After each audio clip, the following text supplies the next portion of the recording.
মহালয়াৰ উপলক্ষে আমি গা পা ধুই সকলো ওলালো খোজকাঢ়িবলৈ। আজি আমাৰ গোলাঘাটলৈ যাম আৰু আমাৰ লগে লগে আপোনালোককো লৈ যাম। বলক তেনেহ'লে ভিডিঅ'টো আৰম্ভ কৰোঁ। ৰাতিপুৱা 3টামান বজাতে আমি ওলালোঁ আটাইবোৰ যাবলৈ।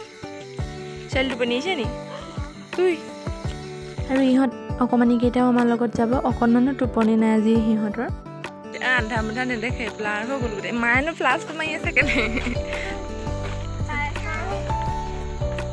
চেলি ক'ত ক'ত যাওঁ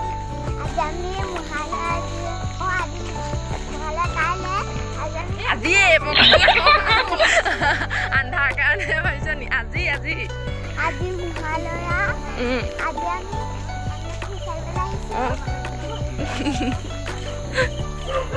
ফাইনেলি পোহৰৰ জেগাটুকুৰা পাইছোঁহি আমি।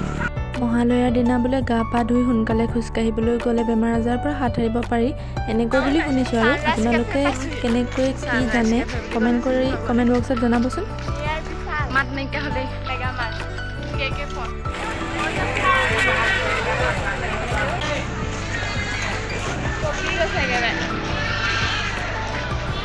তাৰপাছতে এয়া অকণমানি পুতলা দেখিছে যে তাৰ পৰা আমি সকলোৱে ল'লোঁ।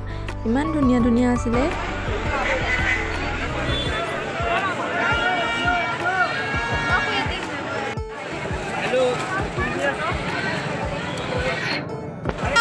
মানুহ জিলিকা নাই খালি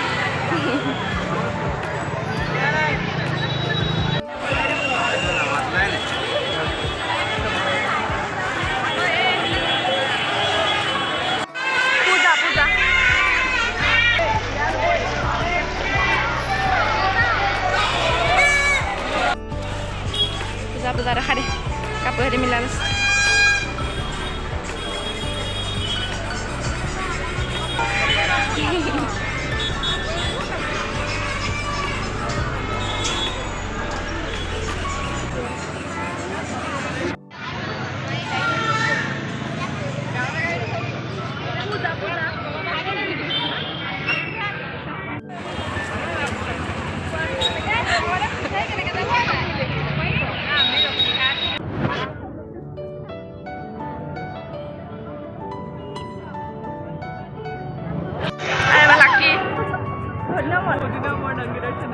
আগতে ৰেগুলাৰ কাষ্টমাৰ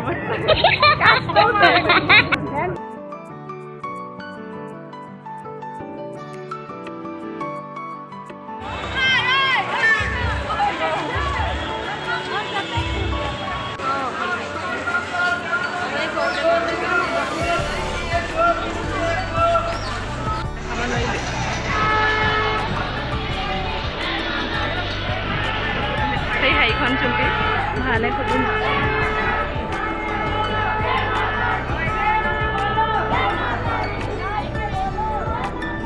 অলপ পাছতে আমি গোলাঘাটৰ ফুটমাৰ্টতে চাহ খালোঁ আৰু জেলপি ল'লোঁ। তাৰপাছত ঘৰা ঘৰি যাবৰে হ'ল আৰু।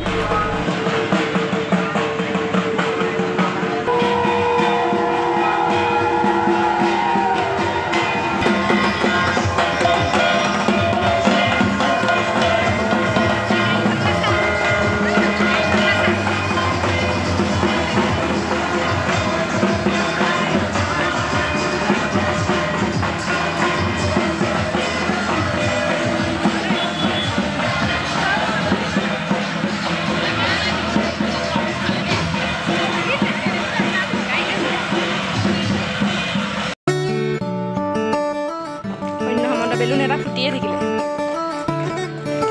ধুনীয়া লাগিছে। যাওঁতেতো আমি খোজকাঢ়ি গ'লোঁ দেখিলে, আহোঁতে বেটেৰীতে এনেকৈ গোটেইখিনি একেলগে আহিছোঁ। আৰু আজিলৈ ভিডিঅ'টো ইমানেই আছিল আৰু কেনেকুৱা পালে পিছে জনাবলৈ নাপাহৰিব। আজিলৈ আহিলোঁ দেই।